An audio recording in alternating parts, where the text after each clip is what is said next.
नमस्कार। निर्मल शिक्षक प्रशिक्षण महाविद्यालय में आपका स्वागत है।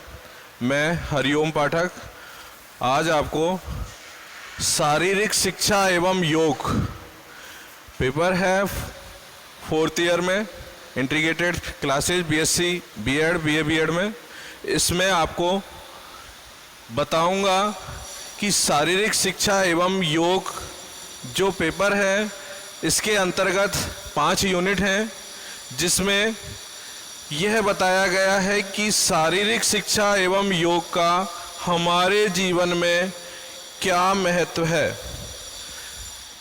देख रहे हैं आप, शारीरिक शिक्षा एवं योग, physically education and yoga. Yoga को हम अंग्रेजी में मेडिटेशन के नाम से भी जानते हैं। तो प्राचीन काल की बात करें हम, वैसे हम इसको शाब्दिक अर्थों में अगर शारीरिक शिक्षा को लेते हैं तो शारीरिक शिक्षा से तात्पर्य है शरीर की शिक्षा। लेकिन ये जो शाब्दिक अर्थ है शरीर की शिक्षा, शिक्षा का शरीर से रिलेटेड कोई भी पार्ट्स की शिक्षा, ये यहीं तक सीमित नहीं है। शारीरिक शिक्षा का क्षेत्र बहुत विस्तृत है। शारीरिक शिक्षा के अंतर्गत हम बहुत सारी जानकारियां आपको बता रहे हैं, और यह अभी प्रेजेंट में, वर्तमान में इसकी महती आवश्यकता हुई। इसको चलन में आने के लिए जो हमारा शुरू के काल हैं, जिनको हम वैदिक काल के नाम से जानते हैं, तब से ही, इस वैदिक काल के पहले से ही हमारे पास यूनानी जो दार्शनिक थे, उन्होंने भी शारीरिक शिक्षा के बारे में अपने विचार रखे। यूनानी जो दार्शनिक थे, उन्होंने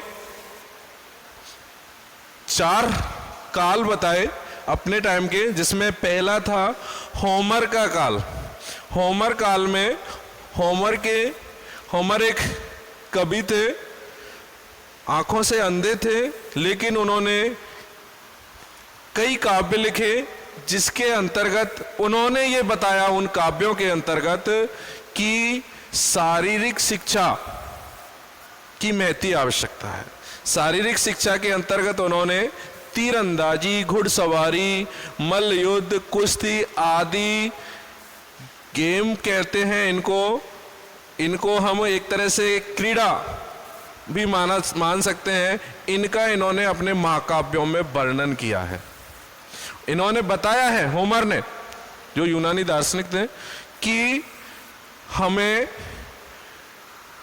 अपने लाइफ में, अपने जीवन में, चाहे हमें क्रीड़ा के लिए, खेल के लिए, इनको फिजिकली फिटनेस को रखना आवश्यक है। साथ में ही इन्होंने धार्मिक क्षेत्रों में भी शारीरिक शिक्षा को अपनाया। धार्मिक से तात्पर्य है आप मन से, किसी तरह से मन की अगर प्रबलता लाएंगे तो योग को हम बात करते हैं, तो योग की भी बात इन्होंने की है। इसी के साथ में एक दूसरा काल आया है स्पार्टा काल। स्पार्टा काल की जो बात है, वहाँ शिक्षण की व्यवस्थाएं थोड़ी सी मजबूत हुई। वहाँ शिक्षा के अंतर्गत सैनिक शिक्षा को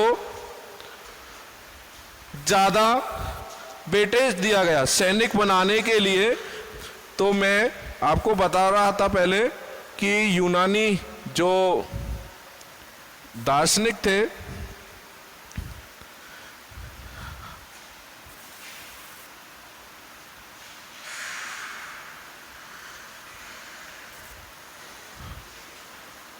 इन्होंने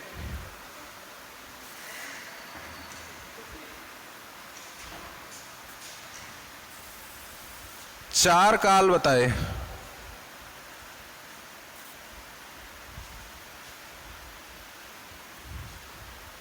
नंबर 1 होमर काल, नंबर 2 स्पार्टा काल,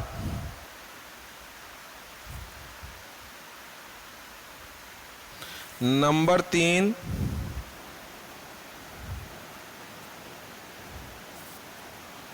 पूर्व एथेंस।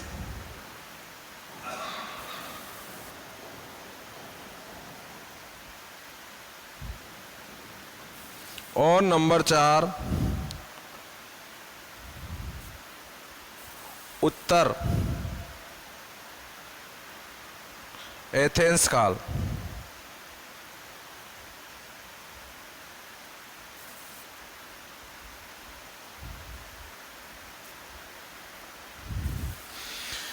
मैं बात कर रहा था अभी स्पार्टा काल की। स्पार्टा काल के अंतर्गत सैनिक बनाने की होड़ थी। बालक जब जन्म लेता था तो उसके स्वास्थ्य की जानकारी ली जाती थी। अगर बालक विकलांग है, कुपोषण का शिकार है, मानसिक रूप से विमंदित है, इस तरह का कोई लक्षण अगर बालक के अंतर्गत आता था तो वहाँ के जो लोग थे उस समय के, वो ऐसे बालकों को जीने के अधिकार से वंचित कर देते थे। उनको, उस बालक को एक पर्वत पर ले जाकर और धकेल देते थे, यानी उसकी जीवन लीला खत्म कर देते थे। इस तरह का जीवन का वो था, यानी जो स्ट्रांग होगा वो ही सरवाइव कर पाएगा, वो ही जिंदा रह पाएगा। इस तरह की सोच लेकर थे स्पार्टा टाइम में लोगों की सोच थी। दार्शनिक इस तरह का काल बताते हैं इसमें, और विशेषकर सैनिक बनाने की इसमें बात कही गई है। शिक्षा की जो व्यवस्थाएं थी वो क्रमबद्ध शिक्षा प्रणाली थी। इस समय भी गेमों का आयोजन होता था, गेम खेले जाते थे। और इसके बाद जो तीसरे नंबर पे है पूर्व एथेंस काल। पूर्व एथेंस काल के अंतर्गत जो दार्शनिक हैं, जो यूनानी दार्शनिक हैं, उन्होंने कहा है कि इस समय शिक्षा की व्यवस्थाएं काफ़ी परिपूर्ण थी और शारीरिक शिक्षा के अंतर्गत कुश्ती व तीरंदाजी, भाला, दौड़, इन सारी खेलों की विशेष व्यवस्थाएं थी। अंत में आता है उत्तर एथेंस काल। उत्तर एथेंस काल एक ऐसा काल था जिसमें जो हमारे महान दार्शनिक हैं, अरस्तु, प्लेटो, इन सब का प्रादुर्भाव हो गया, उनका जन्म हुआ और इन्होंने शिक्षा को नए मानक दिए। इन्होंने अपनी आइडियोलॉजी से बताया कि जीवन में शारीरिक शिक्षा का क्या महत्व है। इस टाइम में यूनान पर रोम का अधिकार, जो रोम के लोग थे, उन्होंने अपना अधिकार जमा लिया और विशेषकर जो सभ्यताएं थी मोहनजोदड़ो की, और उनसे ऐसा महसूस कराया गया कि शारीरिक शिक्षा अभी की नहीं, प्राचीन कालीन विरासत हमें मिल रही है। तो शारीरिक शिक्षा के लिए और योग के लिए अब हम आते हैं भारत के अंदर शारीरिक शिक्षा एवं योग का कैसे एंट्री हुई, कैसे इसके अंदर। तो सबसे पहले हम प्राचीन कालीन हमारे भारतीय इतिहास को उठा के देखेंगे तो हमारे इतिहास के अंदर हम सबसे पहले जो बातें हमारे इतिहास में हैं वो बहुत सारी कथाओं के माध्यम से, लोक कथाओं के माध्यम से हम बहुत सारा हमारा इतिहास जानकारी लेते हैं। लेकिन इसकी प्रॉपर जानकारी हमें मिली मोहनजोदड़ो और हड़प्पा की सभ्यताओं से। उनके जो वहाँ की बसावट थी, जो हमें अवशेष मिले, उसके अंतर्गत बड़े बड़े स्नान गृह जिनको हम व्यायामशाला भी कह सकते हैं, वो बनी हुई मिली हमें। और इससे हमें यह भी मिला कि उस समय जो मध्य एशिया के लोग थे, वो आर्य लोग थे, उन्होंने सिंधु घाटी सभ्यता पर यानी नदी के किनारे आकर और अपना रेजिडेंस किया, अपना स्थान बनाया। और वो लोग काफ़ी हष्टपुष्ट थे, लंबे चौड़े थे, ये हमें जानकारी मिली है। तो लंबे चौड़े होना, हष्टपुष्ट होना, यह शो करता है, यह दर्शाता है कि लोगों में शारीरिक शिक्षा के प्रति पहले भी प्राचीन काल में भी हमारे यहाँ पूरी तरह से इस बात को मानते थे कि शारीरिक शिक्षा की महती आवश्यकता है। इसी के अंतर्गत हमारा जो प्राचीन इतिहास है भारत का, जिसमें हम सबसे पहले लेते हैं वैदिक काल को। वैदिक काल से तात्पर्य है जिसमें वेदों की रचना हुई है। वेद अपने आप में ही हमारे भारतीय संस्कृति के आदर्श हैं, जिसके अंतर्गत वेदों में हमें यह बताया गया है कि हम धार्मिक बने, हम शारीरिक रूप से स्वस्थ बने। अब शारीरिक रूप से स्वस्थ रहने के लिए हमारे पास कई सारी व्यवस्थाएं हैं, और वैदिक काल में ही हमने योग, तप, ये योग और तप एक साधन है किसके? मन को शुद्ध करने के लिए। मन की शुद्धि, हम वापस शारीरिक शिक्षा की अर्थ और विशेषताएं पे जाएं। अभी मैं उसको शारीरिक शिक्षा के अर्थ और परिभाषाएं जो बताऊंगा, उसके अंतर्गत शारीरिक शिक्षा पहले मैं थोड़ा सा आपको वैदिक कालीन समय में, यानी जब वेदों की रचना हुई उस समय शिक्षा के अंतर्गत शारीरिक शिक्षा में हमारे ऋषि मुनियों ने, हमारे वेदों में हेल्थ इज वेल्थ जो एक कोटेशन है, या पहला सुख निरोगी काया, अर्थात सारी आपके पास व्यवस्थाएं हैं, अच्छी आपके पास संसाधन है, लेकिन अगर आपका स्वास्थ्य सही नहीं है, अर्थात फिजिकली फिट नहीं है आप, तो आपके लिए सारी चीजें अमान्य हैं, बेकार हैं, कोई काम की नहीं है।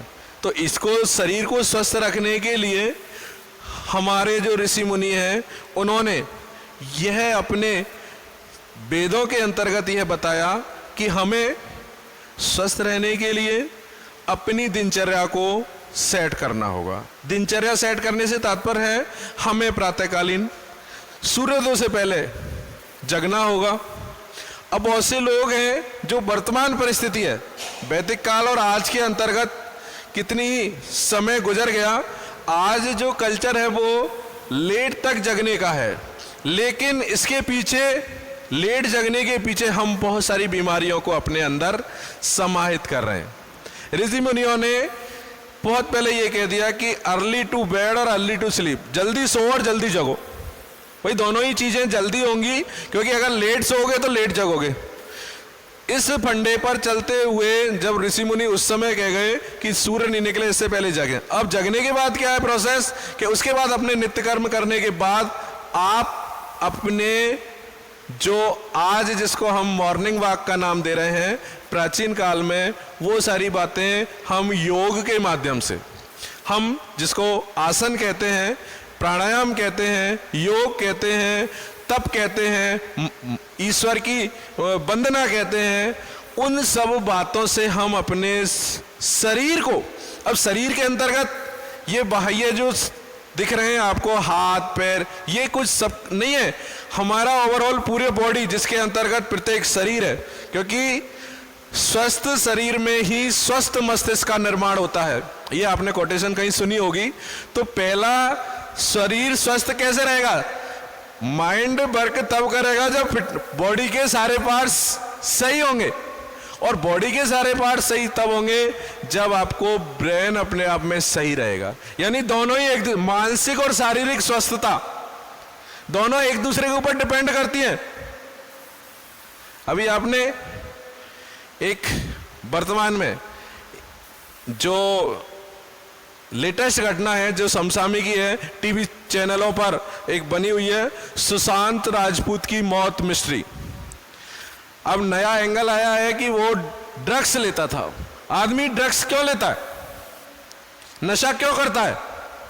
नशा भी एक तरह से अपने आप को स्वस्थ रखने का साधन मान लेता है मनुष्य, लेकिन लॉन्ग टर्म में आदमी उसका आदी हो जाता है, और आदी होने के बाद, और ये जो नशा है लॉन्ग टाइम में आदमी के शरीर को खोखला कर देता है। आप जो कोई नशा करता है उससे आप उसके अनुभव पूछो तो वो ये कहता है कि नशा करने के बाद बॉडी बहुत हल्की हो जाती है, सारी चीजें स्मूथ लगती है, शरीर के सारा दुख दूर हो जाता है, इतनी परफेक्शन आ जाती है कि आदमी के अंदर बहुत कुछ कॉन्फिडेंस डेवलप हो जाता है। ये बात इसलिए मैंने कही है आपको कि मैं इसके पक्ष में नहीं हूं कि ड्रग्स लेना है, लेकिन वो उसकी, अब सुशांत राजपूत का जो उनकी गर्लफ्रेंड कह रहे हैं जिसको हम, वो जो ये कह रही है कि वो भी अब ड्रग्स लेती थी और सुशांत राजपूत को भी ड्रग्स दिया जाता था और वो उसका आदी हो गया था, और जब वो बीमार रहने लगा तो उसको ज़्यादा ड्रग्स दे दी। इस तरह का सीबीआई जांच कर रही है। तो मेरा कहने का मतलब ये है कि शारीरिक शिक्षा, और दूसरा नाम इसके संग जुड़ गया योग। हमने देखा शारीरिक शिक्षा का कालांश बहुत समय से आता है, लेकिन उसका यूटिलाइजेशन नहीं है। यूटिलाइजेशन क्या होता है? शारीरिक शिक्षा के अंतर्गत ये नहीं है बच्चे ये सोचें कि मानसिक कसरत खत्म, फिजिकल कसरत होगी। नहीं, हम अपने आप को बच्चे ये माने कि शारीरिक शिक्षा पहला हमारा कालांश है, इसको हम लेके रहेंगे। ये नहीं कि घर जाने की जल्दी है, शारीरिक शिक्षा तो फॉर्मेलिटी है, जल्दी से करिए पीटी या कोई भी एक्सरसाइज और फिर नहीं, इसको हम हमारी लाइफ के साथ जोड़ें, क्योंकि आज इसकी रिक्वायरमेंट ज़्यादा है। आज ये पहली बार 4th ईयर में आपके में ये पेपर जोड़ा है और इसकी वर्तमान में बहुत ज़्यादा रिक्वायरमेंट है। पीछे लॉजिक क्या है? आज हर व्यक्ति स्ट्रेस में है, हर व्यक्ति दुखी है। दुख का कारण असीमित दुख के कारण है। पड़ोसी के पास ज़्यादा पैसा है, मेरे पास पैसा कम है, ये भी दुख का कारण है। अब इस दुख को कैसे दूर करें, इस स्ट्रेस को कैसे दूर करें? तो इसका है योगा, मेडिटेशन। आप अपने मन को कंसंट्रेट करें, अपने दिमाग को स्थिर करें, यह एहसास कराएं कि दुनिया चलती रहती है, आदमी आता है चला जाता है, इसलिए हमें ज़्यादा अपेक्षाएं नहीं रखनी है। जब अपेक्षाएं आदमी छोड़ देता है ज़्यादा रखना, तो ऑटोमेटिक ही उसका जो ये पड़ोस में देखना, पड़ोसी क्या कर रहा है, भाई क्या इतना अमीर है, अदर कौन अमीर है, मैं गरीब हूँ, वो अपने आप को डिमोरलाइज कर लेता है और उस दुख में घुटता रहता है, उसकी बीमारी हो जाती है। और इसके लिए फिर डॉक्टर एक ही सलाह देते हैं कि आप योग करें, आप मेडिटेशन लें, आप दूसरे को ऐसा नहीं सोचेंगे वो आपसे ज़्यादा खुश है, आप अपनी जगह खुश हैं, छोटी छोटी खुशियाँ ढूंढें। तो हमें आज इस किताब जिसका नाम है शारीरिक शिक्षा एवं योग, इसका महत्व मैं आपको बता रहा हूं। अभी मैंने इसका अर्थ नहीं बताया, अर्थ को मैं इसके साथ में जोड़ूंगा, क्योंकि कई राइटरों ने अपने अपने अंदाज में इसकी परिभाषाएं दी हैं। लेकिन पहले, क्योंकि इसकी रिक्वायरमेंट क्यों महसूस हुई, हर किताब का, हर सिलेबस का, हर नया जो चैप्टर जुड़ता है उसके पीछे लॉजिक होता है कि वर्तमान में उस चीज की रिक्वायरमेंट है। आज आवश्यकता इसलिए है क्योंकि प्रत्येक आदमी दुखी है। दूसरा, आज पॉल्यूशन इतना है कि आदमी अपने आप को स्वस्थ नहीं रह सकता। आज हर खाने पीने की सामग्री केमिकल से युक्त है, हवाओं में जहर मिला हुआ है। अब इतना कुछ आप बॉडी के अंदर ले जाओगे और उसके बाद आप अपेक्षा करोगे कि भगवान हमें स्वस्थ रख देगा। नहीं, स्वस्थ रखेगा तो इसके पीछे एक ही है, वो है आपकी दैनिक दिनचर्या, और वो मेंटेन होगी फिजिकली एजुकेशन से और योगा से, क्योंकि योग हमें रखते हैं निरोग। निरोग रखने के पीछे आदमी आज आपको मैं प्रैक्टिकल बात बताऊं, चाहे आप कहीं कोई कस्बे में रहते हैं, अरे कस्बे नहीं गांव में भी रहते हैं, कितने ही लोग सुबह मॉर्निंग वॉक कर रहे हैं।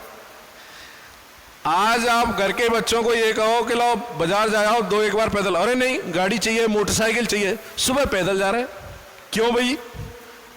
बाजार सामान लेने क्यों नहीं जाते? आप अपने जीवन का हिस्सा क्यों नहीं बनाते कि मैं जहां भी जाऊंगा पैदल जाऊंगा? प्राचीन काल में मनुष्य 100 साल की जीवन जीते थे, आज मनुष्य की औसत आयु कितनी रह गई? 60 साल, 70 साल। क्यों जा रहा है जल्दी? बताओ इसके पीछे। क्योंकि उसने अपनी दिनचर्या को बिल्कुल बिगाड़ लिया है। जो हमारे वैदिक कालीन योग और शारीरिक शिक्षा हमारी लाइफ का एक पार्ट था, जहां बालक आश्रम में जाकर अपने आप को धनुर्विद्या में, अपने आप को वेदों में पारंगत करता था, तो वो जो ऋषि मुनि और गुरु थे वो उनको एक ही बात कहते थे कि बेटा पहले आप फिजिकली फिट हो। 25 साल की उम्र तक ब्रह्मचर्य का पालन करते थे, बॉडी में इतना स्ट्रांग बनाते थे कि वो स्टेमिना उसकी वृद्धावस्था तक काम करती थी। आज छोटी छोटी उम्र के बच्चे